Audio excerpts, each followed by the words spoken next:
მოგესალმებით ტრადიციულად 4 შაბათს 5 საათიან საინფორმაციო გამოშვების შემდგომ ბიზნეს ინსაიდერი კვლავ ეთერშია რადიო სივრცის ეთერში ეკონომიკისა და ბიზნესის მთავარი სიახლეები და რა თქმა უნდა ჩვენ ასევე საშუალება გვექნება როგორც ყოველთვის ტრადიციულად ჩვენ სტუმართან ერთად მიმოვიხილოთ ყველა ძირითადი საკითხები მათ შორის აქტუალური საკითხები, თუმცა ასევე ტრადიციულად მიდრე სტუმარს წარმოგიდგენდეთ რამოდენიმე მნიშვნელოვანი სიახლე ამ დღეების განმავლობაში განსაკუთრებულად გუშინდელი სიახლეები მინდა გაგაცნოთ. პირველ რიგში მინდა აღვნიშნო ინფორმაცია, რომელიც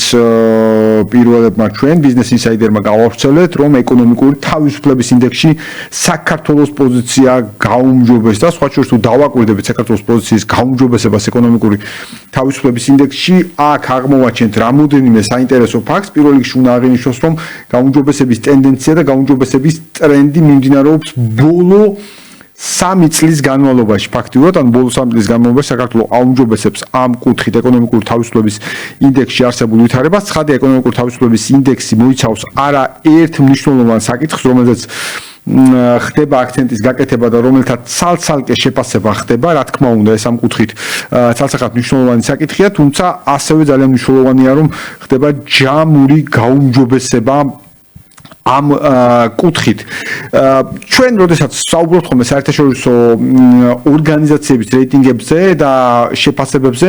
ბუნებრივია უპირატესად ამ შემთხვევაში ჩვენ გვაინტერესებს თუ რა გავლენა შეიძლება ქონდეს თუნდაც გრძელვადიან ჭრილში საქართველოს ეკონომიკაზე მიმდინარე ტენდენციებს და ცხადია აუცილებლად უნდა აღინიშნოს, რომ ყოველთვის როდესაც ინვესტორები იღებენ გადაწყვეტილებას, ამა თუ იმ გადაწყვეტილებას ქვეყანასთან მიმართებაში ისინი ყოველთვის და უპირველეს ყოვლისა აკვირდებიან საერთაშორისო შეფასებებს, საერთაშორისო რეიტინგებს, მათ შორის თუ ჩვენ შევხედავთ ვითარებას, რომელიც არის დაკავშირებული სხვადასხვა მიმართულებებთან, მაგალითად, ერთის მხრივ ხდება შეფასება საერთაშორისო საფინანსო ინსტიტუტების, ამ კუთხით კიდევ ერთხელ აღვნიშნავ, რომ განსაკუთრებით მნიშვნელოვანია საერთაშორისო სავალუტო ფონდი, მსოფლიო ბანკი, ევროპის რეკონსტრუქცია და განვითარების ბანკი, აზიის განვითარების ბანკი, ამავდროულად მნიშვნელოვანია სარეიტინგო სააგენტოები, S&P, Moody's, Fitch და შესაბამისი შეფასებები და ასევე ანალიტიკური ორგანიზაციები, ამ შემთხვევაში ჩვენ ვსაუბრობთ Heritage ფონდზე, Heritage Foundation სხვაგვარად თუ ვთქვა, სადაც ჩვენ ვსაუბრობთ ეკონომიკური თავისუფლების ინდექსის ნაწილზე, 0.6 ქულით შედარებით მეტი უკეთესი მაჩვენებელი აქვს ამ შემთხვევაში საქართველოს, რაც ფიქსირდება ამ კუთხით. ცხადია, როცა ჩვენ ვსაუბრობთ Heritage Foundation-ის ინდექსზე, აქ აუცილებელია გამოიყოს რამოდენიმე მნიშვნელოვანი კომპონენტი, კერძოდ ამ შემთხვევაში საუბარია ძირითად კრიტერიუმებზე, მაგალითად როგორც არის საკუთრების დაცვა, საგასახადო ტვირთი ბიზნესის თავისუფლება, მთლიანობაში ბიუროკრატიული ეფექტიანობა და ევროპაში საქართველოს 44 ქვეყანას შორის მე-20 საუკეთესო 20-ია საქართველოს, შეიძლება ასე ითქვას და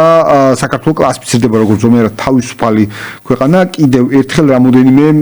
საინტერესო მიმართულებით აქვს ქვეყანას გაუმჯობესებული ვითარება, მათ შორის ასევე აუცილებელია აღინიშნოს, რომ მთლიანად შეფასების ნაწილში ეგრეთ წოდებული მწვანე ზონა გამოიყოფა, რომელიც არის ყველაზე უფრო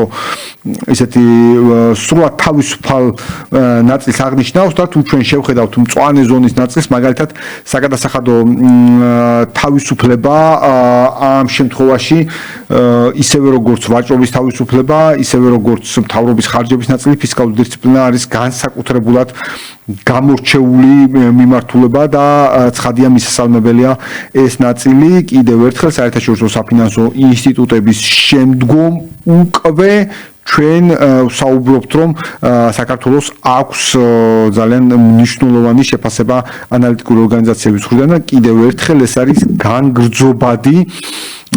განგრძობადი ტენდენცია ბოლო 3 წლის და გუშინ გავრცელებული კიდევ ერთი მნიშვნელოვანი ინფორმაცია, ევროკავშირმა ყულევის ნავთობის ტერმინალი სანქციათა მე-20 პაკეტიდან ამოიღო და შესაბამისი წერილი ჩვენ ნახეთ ბატონი სალივანის მიწერილი საქართველოს საგარეო საქმეთა მინისტრ ქალბატონ მაკა ბოჭორიშვილზე. რა თქმა უნდა, ეს არის მნიშვნელოვანი ნაწილი, ჩვენ ყოველთვის აღვნიშნავდით რომ და ყოველთვის აუგნიშნავთ რომ ყველა ტიპის სანქციას თუ კი ასეთი არსებობს, უნდა ქონდეს გარკვეული ტიპის წინაპირობები და უნდა გააჩნდეს გარკვეული ტიპის მტკიცებულებათა პაკეტი. ამ შემთხვევაში ჩვენ ვნახეთ რომ მტკიცებულებათა პაკეტი სრულიად საქართველოს სასარგებლოდ არის და კიდევ ერთხელ დასტურდება რომ საქართველოს ამ შემთხვევაში ყოველთვის არის იმ საერთაშორისო სანქციების ერთგული, რომელიც საერთაშორისო თანამეგობრობამ დააწესა რუსეთთან მიმართებაში. რამოდენიმე ნაწილი სწორედ ამ წერილიდან, რომელსაც ჩვენ ვხედავთ, როგორც ბატონი სალივანი აღნიშნავს, მივესალმებით თქვენს ვალდებულებას, რომ საქართველოს არ დაუშვებს ევროკავშირის მიერ სანქცირებული გემების შესვლას მის პორტებში. აღნიშნულმა განაპირობა ყულების პორტის ჩვენს მე-20 სანქციათა პაკეტში არ ჩართვა, ანუ კიდევ ერთხელ ხაზგასმული საქართველოს ეს პოზიტიური ვალდებულება, რომელიც აქამდეც სრულდებოდა და ამ კუთხით კითხვის ნიშნები არ არსებობს, ისევე როგორც მნიშვნელოვანია შეფასების ეს ნაწილები, ჩვენ ვაფასებთ თქვენს მუდმივ ძალისხმევას და გთხოვთ განაგრძოთ იმის უზრუნველყოფა, რომ საქართველოს ტერიტორია არ იქნას გამოყენებული რუსეთში მგრძნობიარე, ამ შემთხვევაში გულისხმობა ცხადია სანქცირებული საქონლის ტრანზიტის ან რეექსპორტისათვის. ცხადია ეს არის ის საკითხები, რომელიც ყველას აღელვებდა და ცხადია მნიშვნელოვანი იყო ამ შემთხვევაში თუ როგორი იქნებოდა საქართველოს მხრიდან პასუხი და ჩვენ ვნახეთ ძალიან სწრაფად საქართველოს ეკონომიკისა და განვითარების მინისტრის მოადგილის კომენტარი ამასთან დაკავშირებით, რომ საქართველოს ხელისუფლება ევროკავშირთან მჭიდრო თანამშრომლობას აგრძელებს და საერთაშორისო სანქციების მკაცრ აღსრულებას ამავდროულად, ცხადია როგორც პასუხისმგებლიანი პარტნიორი ისე მოქმედებს საქართველოს სახელმწიფო ამ კუთხით, სწორედ როგორც მინისტრის მოადგილე ქალბატონი თამარი ოსელიანი აღნიშნავს, ევროპულ სტრუქტურებს სრული და ამომწურავი ინფორმაცია მივაწოდეთ და სწორედ ამის შედეგად ევროკავშირის მხრიდან მიღებულია გადაწყვეტილება, რომლის მიხედვითაც ყულევის ნავსადგური არ შევა სანქციების მე-20 პაკეტში. თავისთავად ცხადია, პრეცედენტულადაც მნიშვნელოვანი გადაწყვეტილებაა, რომ ამ კუთხით ჯერ იყო გარკვეული ტიპის ფიქრები ამ თემაზე, თუმცა შემდგომ ვითარება შეიცვალა. რაც ყველაზე უფრო მეტად მნიშვნელოვანია და რასაც მინდა ასევე ხაზი გაუსვათ, აქ არის ერთი დეტალი და აქ მინდა საქართველოს შიდა პოლიტიკურ სიტუაციას შევხედოთ სულ რამოდენიმე წუთით. ვითარება არის შემდეგი, რომ რეალურად როდესაც ყულევის ტერმინალთან დაკავშირებით წარმოიქმნა და დაიწყო მთელი რიგი სპეკულაცია, ეს იყო დიდი წყარო ოპოზიციურად განწყობილი პირების და პირთა ჯგუფების მხრიდან, რომ ეხლა იქნებოდა დრო, რომ სწორედ კიდევ ხელისუფლებაზე მორიგი, ჩემი აზრით, სრულად უსამართლო დარტყმა მიეყენებინათ, თუმცა აღმოჩნდა კი პირიქით ძალიან ფუჭი აღმოჩნდა, ძალიან მოკლევადიანი აღმოჩნდა ის ყინჟინა, ასე ვთქვათ, რომელიც ამ შემთხვევაში იყო ოპოზიციურად განწყობილი პირების მხრიდან, სრულიად სამართლიანად შესაბამისი მტკიცებულებების და არგუმენტების წარდგენის საფუძველზე, ასე ვთქვათ, ევროკავშირმა მიიღო ის გადაწყვეტილება, როგორც უნდა მიეღო და ეს დარწმუნებულობა, რომ კიდევ ერთი სწორად გადადგმული ნაბიჯია. თუმცა არის მთელი რიგი საკითხები ამ შემთხვევაში უფრო ბრიტანული სანქციების ჭრილში, რომელსაც ასევე ვფიქრობ გადახედვა ესაჭიროება. ამასობაში რამოდენიმე სხვა მნიშვნელოვანი ფაქტი პირველ რიგში ყველას გვაინტერესებს, როდესაც საქართველოში ჩვენ ბიზნეს გარემოზე ვსაუბრობთ, საინვესტიციო გარემოზე ვსაუბრობთ, თუ როგორი იქნება საინვესტიციო დინამიკა ახლო აღმოსავლეთში მიმდინარე საომარი ძალიან დაძაბული ვითარებიდან გამომდინარე და ამ კუთხით ძალიან სასიამოვნო იყო საბოლოო ჯამში ჩვენთვის განსაკუთრებით და ყველაზე უფრო მსხვილი ინვესტორის მოხამედ ალაბარის შეფასება მთლიანად არაბთა გაერთიანებულ საემიროებთან მიმართებაში, ვინაიდან ეს ქვეყანა არის ჩვენი მჭიდრო პარტნიორი ეკონომიკურ-პოლიტიკური თვალსაზრისით და ასევე უმსხვილესი ინვესტორი. და ბატონი ალაბარის განცხადებაში აღნიშნულია, რომ მოხმარებელთა ნდობა შესაძლოა მცირედით შეერიღეს, თუმცა არაბთა გაერთიანებული საამიროების ეკონომიკური პოლიტიკა აღნიშნულს ძალიან სწრაფად აღიდგენს, რა თქმა უნდა, ჩვენს მნიშვნელოვანია რომ არ იყოს რყევები არსად, მაგრამ რა თქმა უნდა, ჩვენს პარტნიორებში, ამ შემთხვევაში ვინაიდან პარტნიორი ქვეყნებთან თანამშრომლობა, პარტნიორ ქვეყნებთან ურთიერთობა ჩვენთვის კიდევ უფრო მეტად დასაბუთებელი ფაქტია და ამავდროულად, როდესაც ჩვენ მიმოვიხილავთ ეკონომიკურ პოლიტიკასთან და საქართველოს საინვესტიციო გარემოსთან დაკავშირებულ საკითხებს, აუცილებელია კიდევ ერთი მნიშვნელოვანი მიმართულების ხაზგასმა და გამოკვეთა. საკითხი შეეხება ენერგეტიკის სექტორს და როდესაც ჩვენ ენერგეტიკის სექტორზე ვსაუბრობთ, ამ კუთხით უნდა აღვნიშნოთ, რომ უკვე მერამდენე და მნიშვნელოვანია, რომ ძალიან საინტერესო შეხვედრა შედგა საქართველოს ეკონომიკის და მდგრადი განვითარების მინისტრსა და ენერგეტიკის სექტორში მოქმედ კომპანიის წარმომადგენლებს შორის. საუბარია ამ შემთხვევაში გრედასთან შეხვედრაზე, საქართველოს ეკონომიკის და მდგრადი განვითარების მინისტრის შეხვედრაზე, სწორედ გრედას ფორმატის ფარგლებში ენერგოსექტორთან, სადაც კიდევ ერთხელ ხაზი გაესვა საქართველოს მთავრობის გადაწყვეტილებას და საქართველოს მთავრობის პრიორიტეტებს იმასთან დაკავშირებით, რომ ამ მიმართულებით უნდა ვითარდებოდეს ენერგეტიკული სექტორი. ფაქტია, რომ ჩვენ შემდგომ ვნახეთ 5-6 განცხადება მაინც ბიზნეს სექტორის მხრიდან, შეიძლება ცოტა მეტიც, სადაც ბიზნეს სექტორი აღნიშნავდა ჯამურად, ყველა განცხადებას ვერ მივიხილავთ, მაგრამ ბიზნეს სექტორი ჯამურად აღნიშნავდა, რომ ამ შემთხვევაში ჩვენ და მათ უფრო ზუსტად რო ვთქვათ და ბიზნეს სექტორის ჯამში ჩვენც ამ ნაწილის მიმოხილვებს გქონდა მოლოდინი თუ რატიანლებით მივიდოდა სახელმწიფო ბიზნეს სექტორი აღნიშნავდა, რომ ეს იყო კონკრეტული წინადადებები, რომელთაც სახელმწიფო წარდგა ბიზნეს სექტორის წინაშე და ძალიან მნიშვნელოვანი დეტალია, რომ სახელმწიფო ძალიან აქტიურად ამკვიდრებს ტრადიციას ბიზნესთან თანამშრომლობის მიმართულებით, მათ შორის ენერგოსექტორთან დაკავშირებით, როცა საუბარია მილიარდი ლარის პატიებასთან დაკავშირებით, ძალიან სწორი განმარტებები გაკეთდა სახელმწიფოს მხრიდან, რომ ეს იყო ერთის მხრივ აუდიტის და ანალიზის შედეგი, ხოლო მეორეს მხრივ ეს ასევე იყო შედეგი იმ ძირითადი კომუნიკაციის, რომელიც არსებობდა ბიზნესის საჭიროებიდან გამომდინარე გადაწყვეტილებებს. მოკლედ ეს არის ძირითადი მიმართულება, რომელიც ჩვენ გვაქვს ეკონომიკასა და ბიზნესში მიმდინარე საკითხებიდან გამომდინარე, ასევე ხედავთ და ესეც უნდა აღინიშნოს, თუმცა გლობალურად მიმდინარე ტენდენციიდან გამომდინარე ვითარებას, რომელიც ქვეყანაში იქნება და გარკვეულწილად ქმნის რისკს გადმოცემის ეფექტის საკითხი შეეხება კვლავ ნავთობის ფასებთან დაკავშირებულ მერყეობას. არ ვიცი დღეს მსოფლიო მედიას თუ კვლავ გადავავლებთ თვალს, ალბათ ერთ-ერთი ყველაზე უფრო ისეთი მსხვილი რაოდენობით, დიდი რაოდენობით ანალიტიკური სტატიების ნაწილი ეძღვნება სწორედ საერთაშორისო ბაზრებზე მიმდინარე ტენდენციებს. ნავთობის ფასი, რომელსაც აქვს გადაცემის ეფექტი გლობალურ ინფლაციაზე, რომელიც ცხადია ისეთ ღია ეკონომიკის მქონე ქვეყანაში, როგორც საქართველო, ასევე ქმნის რისკებს შემდგომი გადაცემის ნაწილის, მაგრამ მიუხედავად ამისა, ხედავთ ამ ეტაპისთვის საქართველოში არსებულ სტაბილურ ვითარებას, მათ შორის კურსთან დაკავშირებით მცირე მერყეობებს, მაგრამ ამ ეტაპზე ჯერჯერობით შეიძლება ითქვას, რომ კურსზე არც ერთი ფუნდამენტური ფაქტორი ასეთ ტიპის გავლენას ვერ ახდენს, რომ კურსის მერყეობა იყოს სოლიდური და ან ისეთ ღრმად საფუძვლიანი. ცხადია, ეს არის უფრო მეტად დაკავშირებული მოლოდინებთან, თუმცა ეს ფაქტორია ცხადია, მაგრამ მოლოდინებთან, რომლის უკან ამ ეტაპისთვის არ დგას ამ ნაწილში კურსზე მოქმედი ფუნდამენტური ფაქტორების ერთობლიობა. მინდა გადავიდეთ ჩვენს დღევანდელ თემებზე, არის რამოდენიმე საკითხი, რაზეც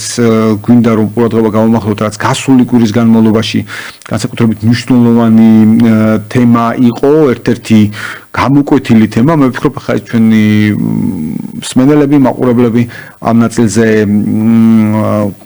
ჩვენი მსმენელების და მაყურებლების ძალიან ნაცნობი თემა იქნება შრომით მიგრაციასთან დაკავშირებული საკითხები და პრობლემური საკითხი, რომელიც არის დაკავშირებული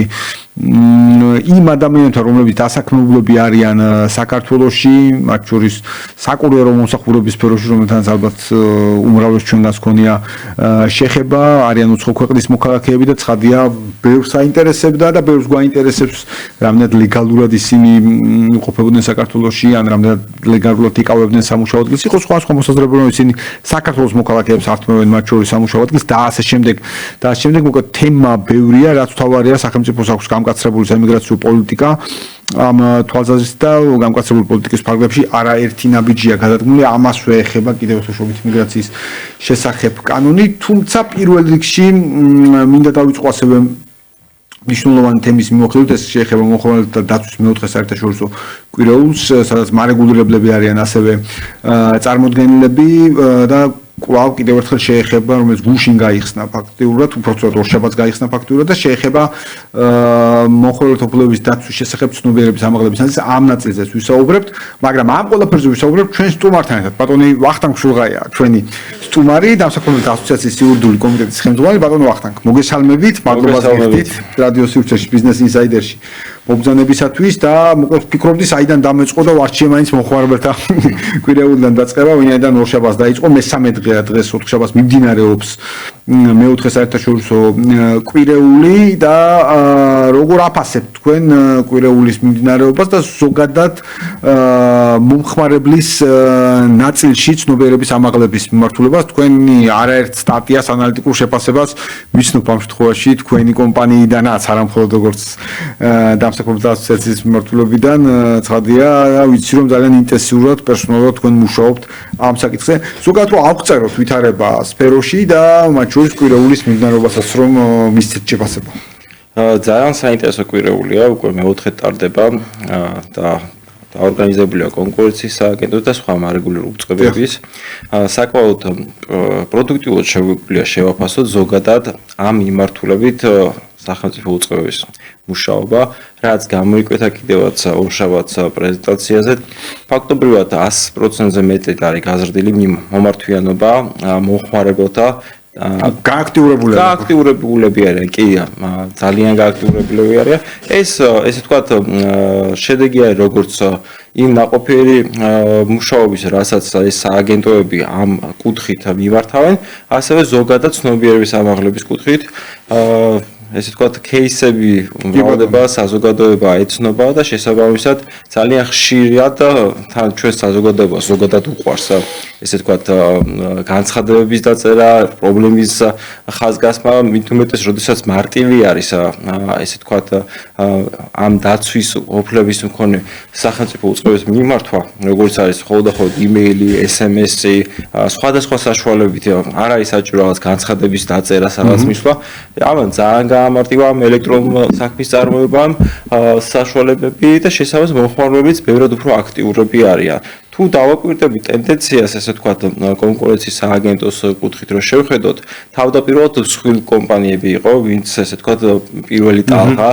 ვიზეც მოდიოდა საჭირო და განცხადებები. თუმცა ამ ტალღამ ნელ-ნელა გადაიარა, იქიდან გამომდინარე, რომ მომხმარებელთა კანონის ახალი შესული იყო ძალაში, კომპანიები ჯერ არ იყვნენ მზად და შესაბამისად 1 და 2 წლის შემდეგ ბევრად უფრო მომზადებული არის, ხა მსხვილი კომპანიები ბევრად უფრო მომზადებულები არიან, ბევრად უფრო გაწერილი აქვთ ის წესი, რა წესითაც ისინი ხელმძღვანელობენ, რომელიც კანონთან შესაბამისი, აქედან გამომდინარე, მათ მიმართ პრეტენზიები ნელ-ნელა იკლებს. თუმცა, ესე ვთქვათ, მეორე ნაწილი არის ეს მცირე კომპანიები, მცირე მეწარმეები, რომლებიც ძირითადად ინტერნეტ საშუალებით ეწევიან თავის საქმიანობას, ამ მიმართულებით, ესე ვთქვათ, ხარვეზები არის. აქ უფრო იქნება ხშირად ხარვეზები, სავარაუდოდ, იქიდან გამომდინარე, რომ მცირე მეწარმეებს მაინც ნაკლები საშუალება აქვთ, რომ ესე ვთქვათ, ზუსტად ზედმიწევნით გაწერონ წესი, რა წესით უნდა მოემსახურონ კლიენტებს და ასე შემდეგ. ასევე სხვა მარეგულირებული უწყებებიც, ესე ვთქვათ, აქტიურობენ, იჩენენ აქტიურობას ამ მიმართულებით. ეროვნულ ბანკს დაემატა მომხმარებელთა ნაწილი არა მარტო ბანკების მიმართ, არამედ მათ ქვემოთ რაც არის ყველა ფინანსური ინსტიტუციის მიმართ, მათ შორის WASP-ები არის, SPSP-ები არის თუ სხვა. შესაბამისად მომხმარებელთა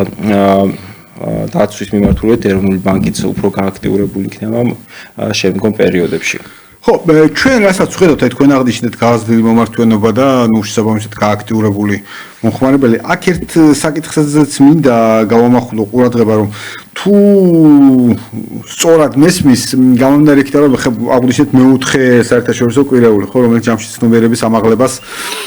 უწყობს ხელს. პირიქით, მარეგულირებლები იწვევენ მომხმარებლებს კარგი გაგებით, ანუ პოპულარიზაციას ეწევიან ამ თემის და ნუ შესაბამისად ძალიან კარგია, მაგრამ იზდიან საქმესაც ამ კუთხით, რომ საბოლოო ჯამში მომხმარებელი უკეთ იგებს მის უფლებებს. მოდით ესე ვთქვათ,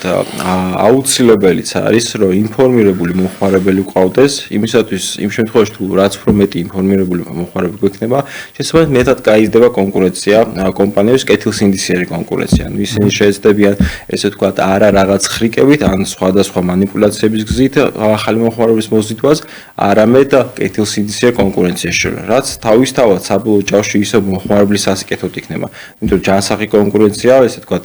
ფასების კონკურენციას იწვევს, რაც მომხმარებლის ხოლმე დადებითი ეფექტის მომტანი არის. კი ბატონო, მნიშვნელოვანია მართლა ამ კუთხით მუშაობის გაგრძელება. მე ყველა მარეგულირებელს წარმატებულ კვირეულს ვუსურვებ. ჩვენ ერთხელ გქონდა საშუალება კონკურენციის სააგენტოს კონკურენცთა მომხმარებლობის დაცვის სააგენტოს ხელმძღვანელთან გვესაუბრა ამ თემაზე. სოჭურის გვიწევს უახლოეს პერიოდში კიდევ ერთი ეთერი ბიზნეს ინსაიდერის სხვა პლატფორმაზე დაზღვევის სახელმწიფოზე დამხმარებლობის სამსახურის ხელმძღვანელთან, ვინც ასევე ჩართული ამ პროცესში და ძალიან კარგია, რომ თან კვირეულის ფარგლებში ეს ყველაფერი შუქდებოდეს კიდევ უფრო მეტად. თუმცა კარგი აქ ერთი ნაწილი არის, რომ ეს კვირეული არა მარტო თბილისით შემოიფარგლება, არამედ ის რეგიონებში და ეს კარგი ტრადიცია შესაბამისად რეგიონებიც უბრალოდ რო აქტიურებული არის მომხმარებელი უკვე იციან სად მიმართონ, ვის მიმართონ, რაც დადებითი არის, იმიტომ რომ არა მარტო თბილისში, არამედ რეგიონებშიც აუცილებელი არის ინფორმირებულო, აუცილებელია ესე ვთქვათ დაცულობის შეგრძნება, რომ სადღაც შეგვიძლია მიმართოთ მარტივად და მივიღოთ შესაბამისი პასუხი. კი ბატონო, ზუსტად გეთანხმებით და მართლაც რეგიონებში და გასვლა მაქსიმალურად ახლოს თითოეულ მომხმარებლამდე არის ძალიან მნიშვნელოვანი ფაქტორი. ბატონო ვახტანგ, აუცილებლად მინდა გკითხოთ დამსაქმებელთა ასოციაციის შესახებ უფრო მეტი რომ გითხრათ, ვიდრე გადავალთ შეფასებაზე, რომელიც კიდევ ერთხელ დავაანონსეთ შრომითი მიგრაციის შესახებ, ვიდრე ამ ნაწილზე გადავალთ, უბრალოდ დამსაქმებელთა ასოციაციის შესახებ, რომ გითხრათ მეტი, მე ვიცნობ ცხადი ასოციაციის საქმიანობას, მაგრამ ჩვენს მაყურებელს ვამბობ, რომ გავაცნოთ მეტი ინფორმაცია ასოციაციაზე. დამსაქმებელთა ასოციაცია ერთ-ერთი უძველესი ასოციაცია საქართველოში 2000-იან წლების დასაწყისიდან არის შექმნილი. შესაბამისად ასოციაცია ძირითადად ფოკუსირდება შრომით უსაფრთხოების და ასე ვთქვათ ასეთ დამსაქმებელთა უფლებებთან მიმართებაში. ეს ასოციაცია 2025 წელს ფაქტობრივად გადახალის და მნიშვნელოვნად კადრები შეიცვალა. რეგიონალური ოფისები დაემატა თელავში, დასავლეთ საქართველოში. შესაბამისად ერთგვარი რეორგანიზაციის პროცესი იყო 2025 წელი, რომელიც საკმაოდ საინტერესოდ დასრულდა. შეიქმნა არაერთი ახალი კომიტეტი. კომიტეტი არის ძირითადი საშუალება, როდესაც ჩვენ წევრებს და არა მარტო წევრებთან ურთიერთობთ. ესე ვთქვათ, არა ვართ ჩვენ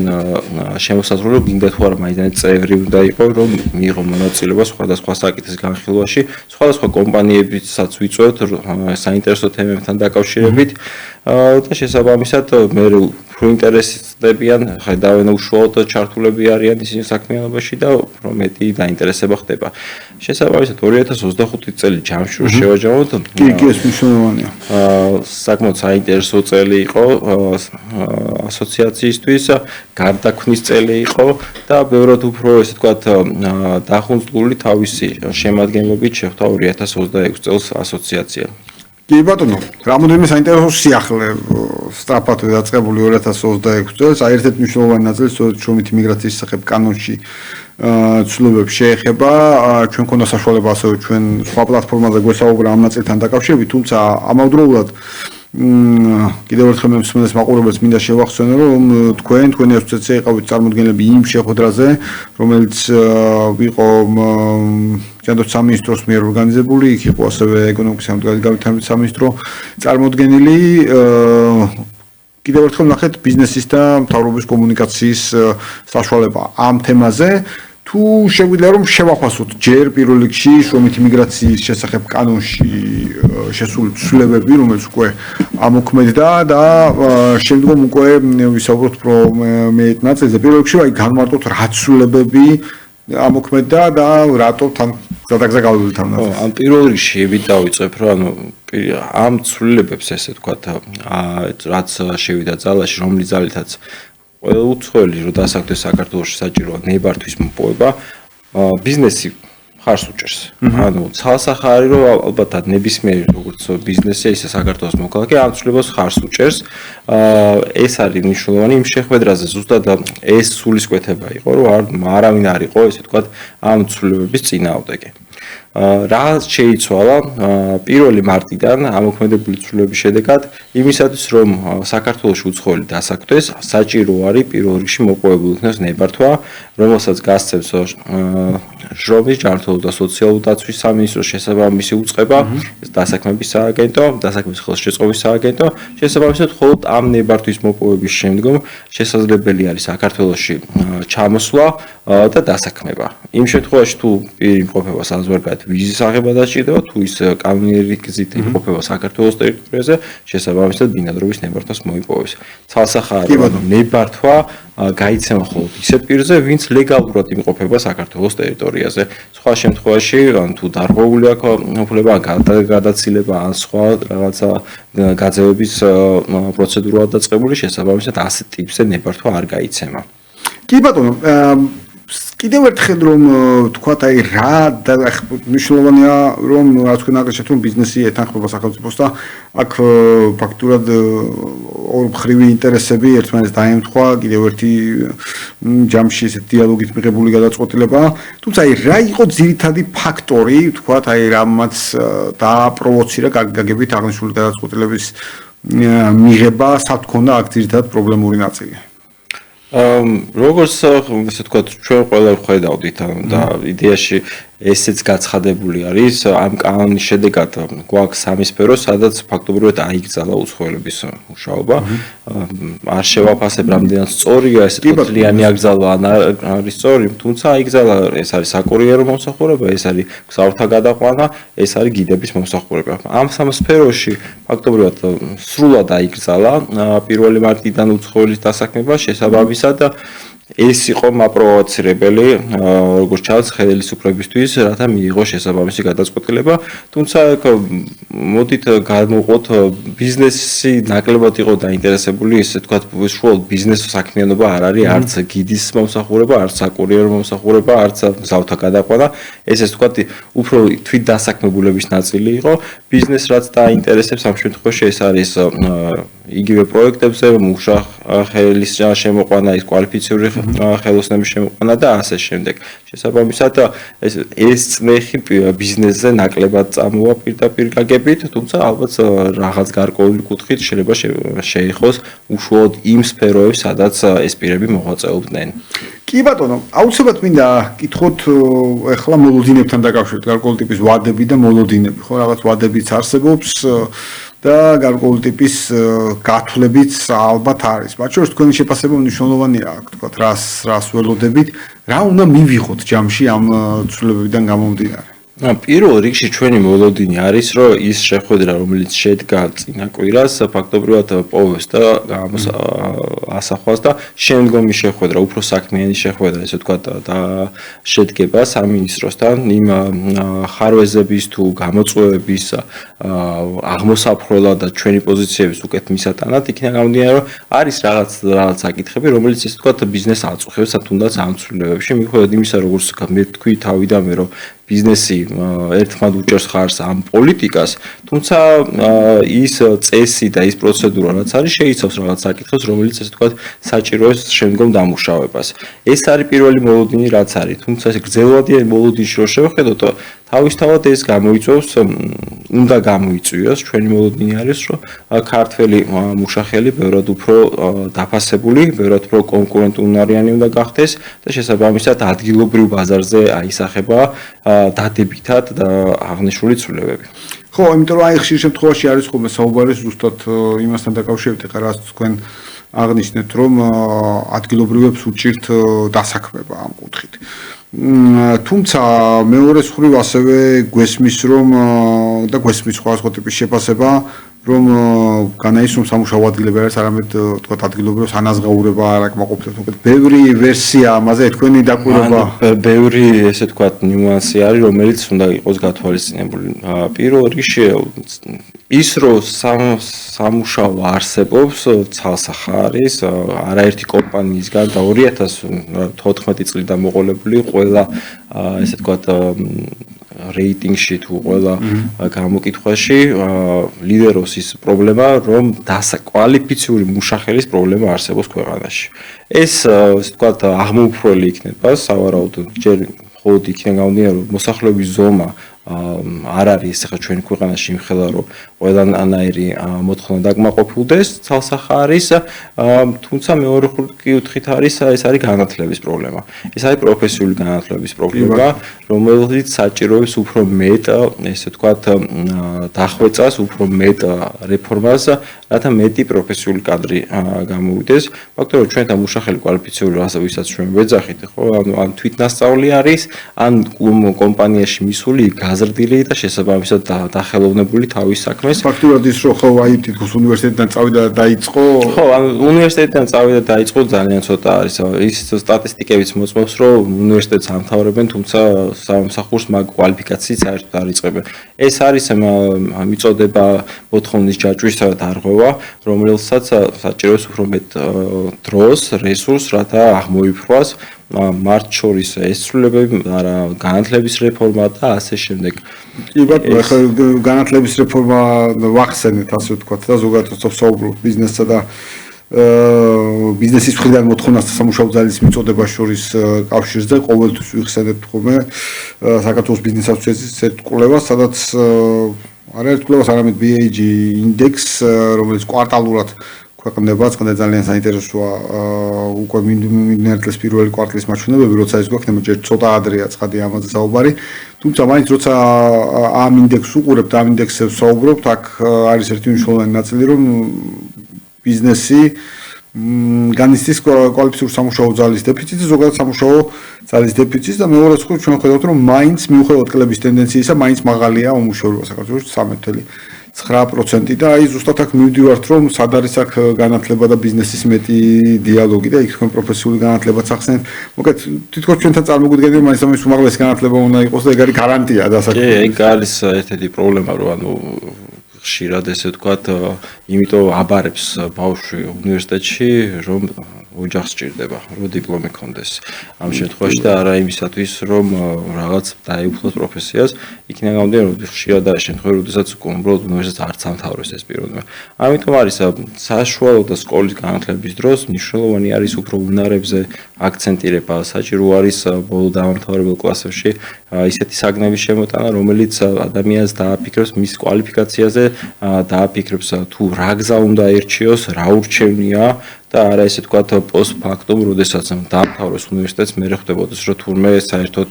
დაკარგული დროა რამდენი. დაკარგული დროა, რა თქმა უნდა, არა მარტო დაკარგული დრო, ეს არის დაკარგული რესურსი, როგორც ამ პიროვნებისთვის, ასევე მთლიან სახელმწიფოსთვის. კი ბატონო, და ცხადია მნიშვნელოვანი იქნება, რომ ამ კუთხით ბიზნეს სახელმწიფოს შორის დიალოგი კიდევ უფრო მეტად გაგრძელდეს და ჩვენი შეჯამებისთვის საუბრობთ მინდა გკითხოთ ასევე ჩვენ შევაჯამეთ 2025 წლის გეგმები ასოციაციის და მინდა გკითხოთ 2026 წლის ძირითადი პრიორიტეტები, მათ შორის ის პროექტები, რომელზეც თქვენ ახლა და ამ პერიოდში აქტიურად მუშაობთ.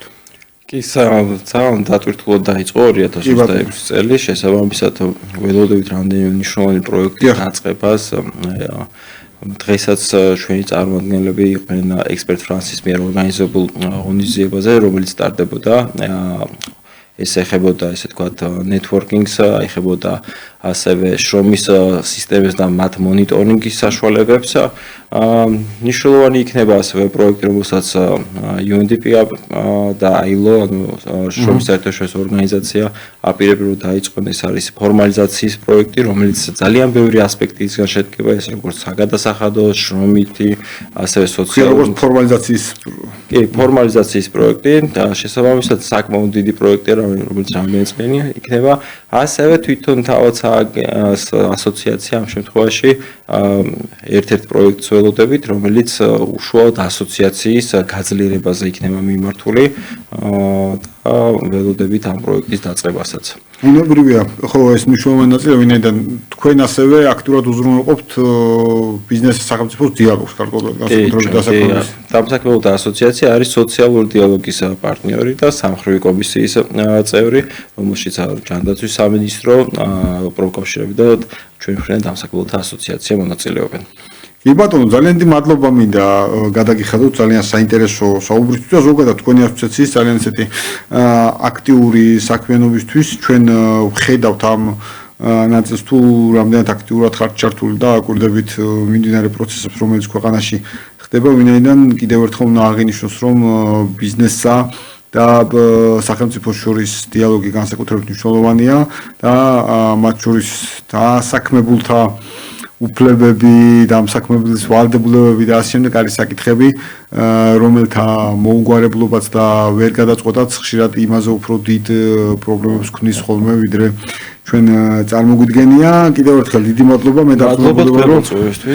აიხარეთ, მე დარწმუნებული ვარ, ჩვენ არაერთხელ გვექნება საშუალება წელს ვისაუბროთ, დავაკვირდეთ სხვა პროცესებს, მათ შორის კიდევ ერთხელ შრომის მიგრაციის შესახებ კანონში უკვე შესულ ამოქმედებულ ცვლილებებს დავაკვირდეთ, ნახოთ პირველადი შედეგები, ასევე ამ ნაწილში დარწმუნებული ვარ, რომ თუ დიალოგის დამატებით დიალოგის უზრუნველყოფა იქნა საჭირო სახელმწიფოსა და კერძო სექტორს შორის, ეს დიალოგიც იქნება უზრუნველყოფილი, ვინაიდან მართლაც კარგი პრაქტიკაა დამკვიდრებული კერძო საჯარო სექტორის თანამშრომლობის და სწორედ ამ თანამშრომლობის შედეგად მიღებული შედეგების გაანალიზების, ასე ვთქვათ, და არასოდეს ჩემი დაკვირვებით სახელმწიფოს უარი არ უთქვამს მხოლოდ ასე ვთქვათ, იმ შემთხვევაში თუ გარკვეული შეცდომა იყო დაშობული ამ შეცდომების აღიარებაზე, ეს შეეხება ასევე ენერგეტიკის სექტორშიც დავიწყე საუბარი, ეს მილიარდ ლარის პატიების ნაწილში მახსენდება განმარტება, სადაც აღნიშნული იყო, რომ ასევე სახელმწიფოს მხრიდან იყო გარკვეული ტიპის არასათანადო პრაქტიკა ამ კუთხით. დიდი მადლობა. კიდევ ერთხელ დღეს Business Insider-ი ამით დასრულებულია. ჩვენ ტრადიციულად დავბრუნდებით მომდევნო 4 შაბათს 5 საათიანი საინფორმაციო გამოშვების შემდგომ. დიდი მადლობა, რომ გიყურებდით და გვისმენთ.